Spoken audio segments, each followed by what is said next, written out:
Vamos a leer Juan capítulo 14, versículos del 1 hasta el 13.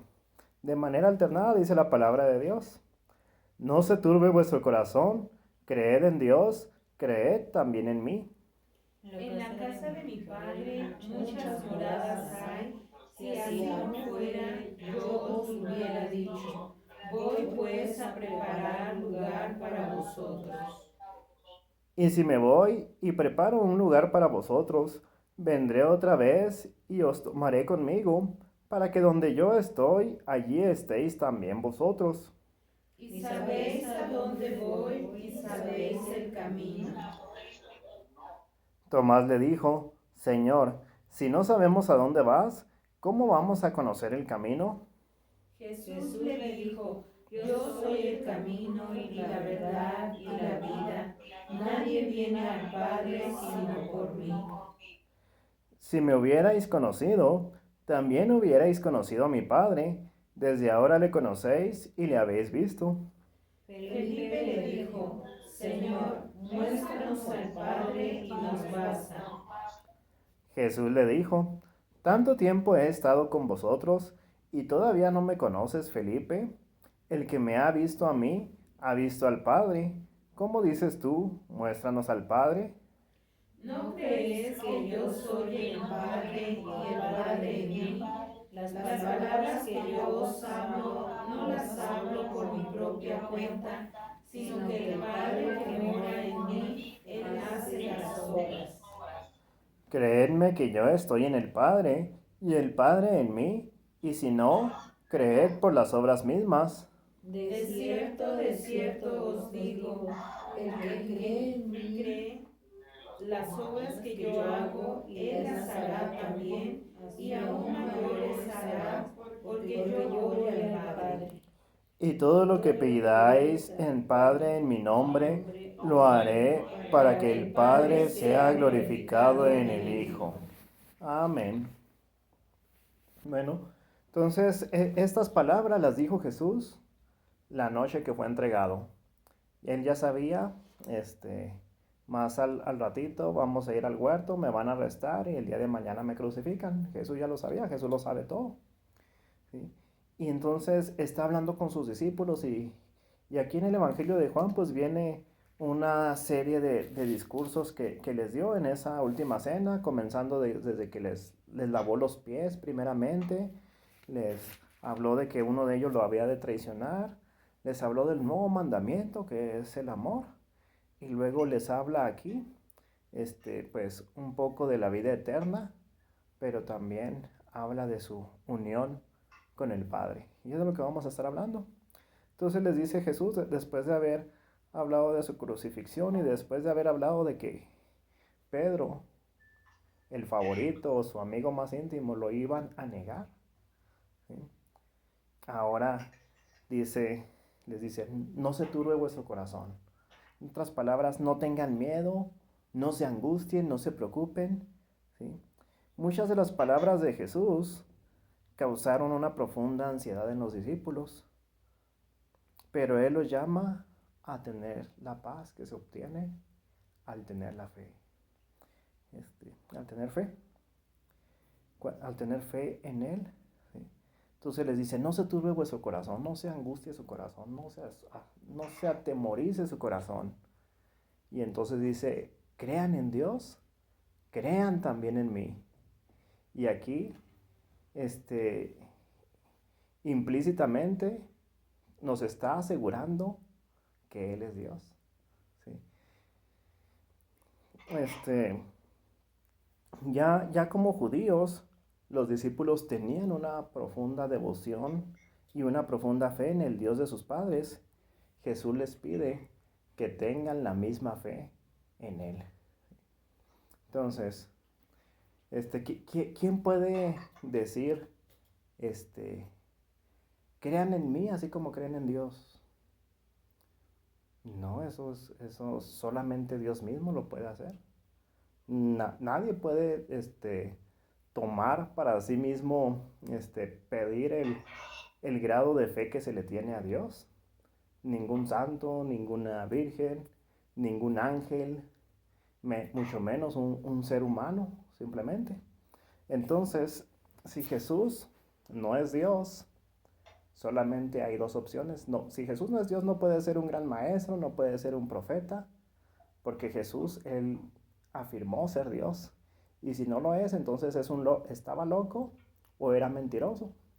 Pero sabemos que no estaba loco y sabemos que no era mentiroso, entonces tiene que ser quien dijo que era. Tiene que ser Dios hecho hombre.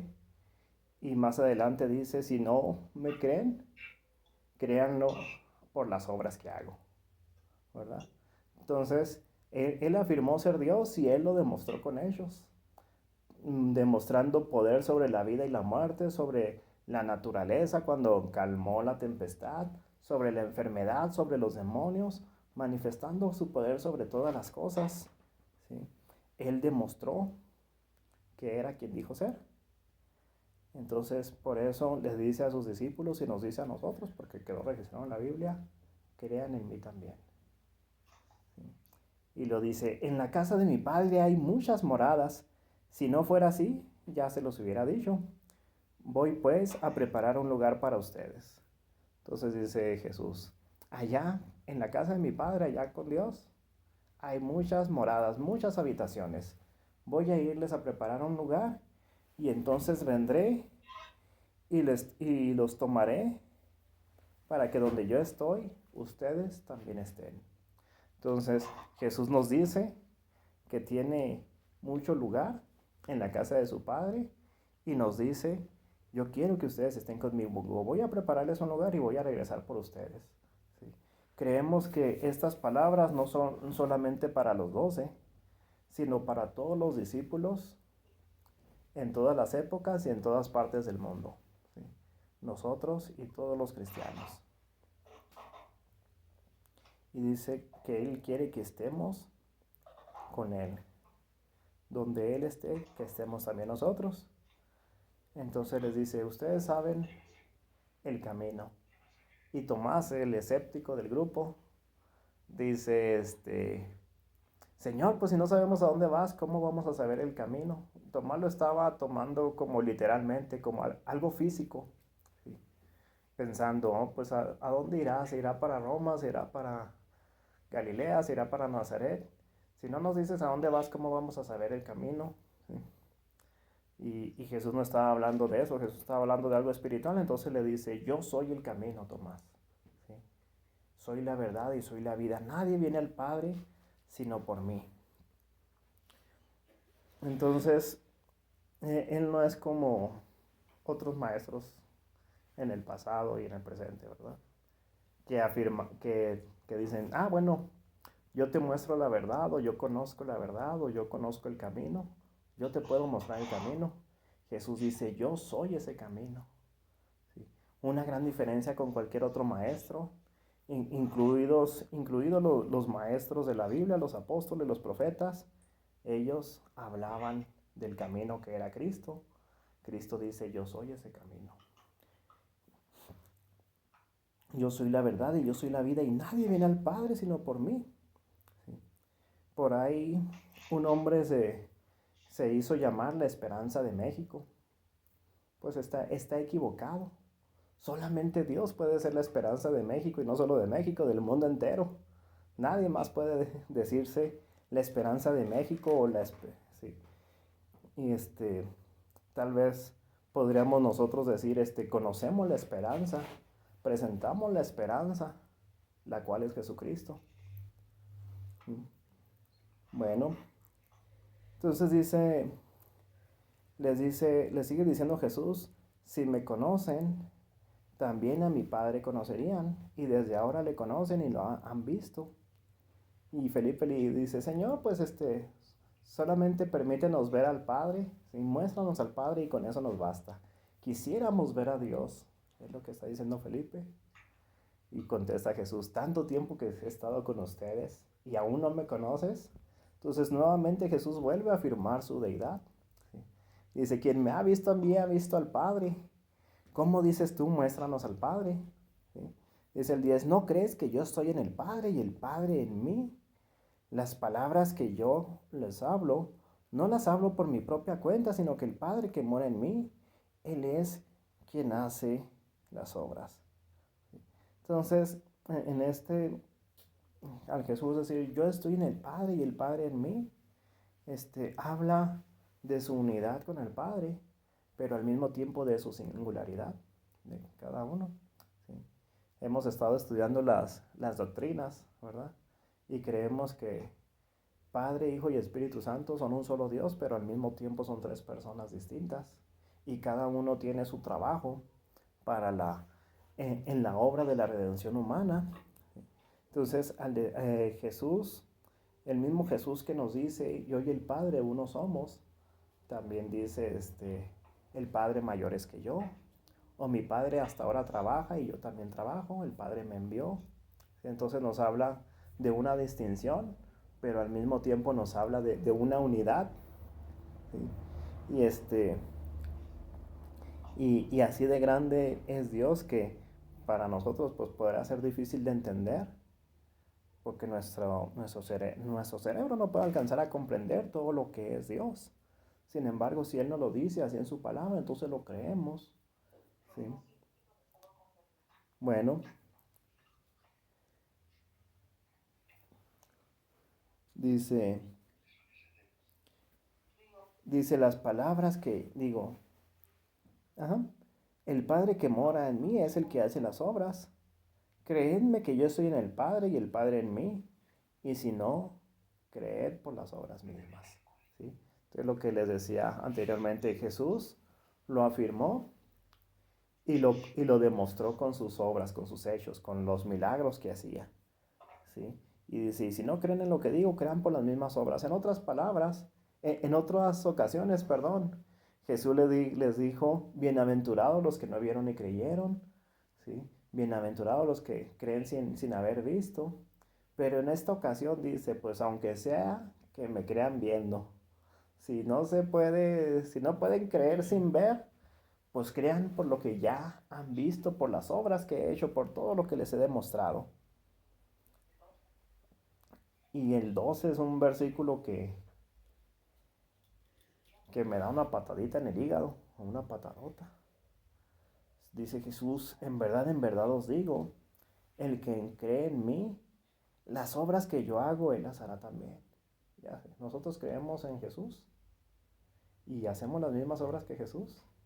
Y dice, y aún mayores que estas hará, porque yo ya me voy a regresar. Y entonces caray, entonces, ¿de verdad creemos en Jesús? Porque no estamos haciendo, si no estamos haciendo sus obras, sus milagros, sus maravillas, ¿sí? Ni siquiera le llegamos, menos, dice él, aún mayores. Bueno, probablemente este versículo se refiera al alcance geográfico del ministerio, ¿sí? Jesús, su ministerio se limitó a lo que es Judea, Samaria y Galilea, un país muy pequeño. De repente salió para Fenicia, a un pueblo de Fenicia ahí cerquita, y hasta ahí. Entonces probablemente se está refiriendo a que mis seguidores van a llevar el evangelio mucho más lejos de donde yo lo estoy haciendo. ¿Sí? Y entonces, bueno, en este caso, pues a lo mejor, si estamos haciendo la misma obra que él, que era anunciar el evangelio, pues estamos haciendo la misma obra, anunciar el evangelio. A lo mejor algunos lo han hecho muy, muy, muy lejos, en muchas regiones grandes. Si nos recordamos, el apóstol Pablo pues dice que llenó todo el imperio romano con el evangelio. Bueno, pues sí, aún mayores. Nosotros pues nosotros no mayores, pero estamos haciendo al menos la misma obra de compartir el evangelio. Y finalmente pues les dice, y todo lo que pidáis en mi nombre, lo haré para que el Padre sea glorificado en mi nombre. Y en 14, si me pedís algo en mi nombre, yo lo haré. Entonces, esto que dice, todo lo que pidas en mi nombre, lo haré. Ese en mi nombre limita el todo lo que pidas. ¿Sí? pedir en el nombre de Jesús no es simplemente una frase para terminar nuestras oraciones, sino quiere decir esto, que nuestra oración debe de estar sujeta a la voluntad del Señor Jesús. No podemos, por ejemplo, pedirle a Dios que me dé la oportunidad de vengarme de alguien, porque eso no va de acuerdo con la voluntad de Jesús. Entonces, esa no es una petición que se pueda hacer en el nombre de Jesús, ¿sí? Bajo la autoridad de Jesús. O no le puedo pedir a Dios que mi mamá me dé permiso para ir a un baile, cuando pues esa no es la voluntad de Jesús, que andes en los bailes o que andes en los vicios, ¿sí? Entonces no puedo pedir a Dios, por favor, haz que mi mamá diga que sí, que le convéncela. Pero sí le puedo pedir a Dios que me permita ayudar a los pobres, que que me dé más para poder compartir más, ¿sí? Cosas que vayan de acuerdo a la voluntad de Dios. Incluso una camioneta 4x4, aunque yo no tenga un trabajo donde gane mucho dinero, pero quiero una camioneta 4x4, pero para llevar el evangelio a la sierra. Y mientras me la da, yo estoy yendo a la sierra en camión o caminando o a lomo de burro. Entonces, la petición va de acuerdo a la voluntad de Dios y Dios me puede dar la camioneta 4x4 para seguir yendo y que no sufra tanto en camiones o de rayo, caminando y caminando, etcétera, etcétera. La petición nuestra va debe de ir sujeta a la voluntad de Jesús, ¿sí? Por eso es que nos enseña a pedir en su nombre. Y entonces Él nos dice, si algo piden en mi nombre, yo lo haré, ¿sí? Pues vamos a orar para concluir. Le voy a pedir a Lluvia que haga esta oración. Padre, te damos muchas gracias por tu palabra, porque en ella nos recuerdas lo que hizo tu Hijo Jesucristo cuando estuvo aquí en la tierra, y también nos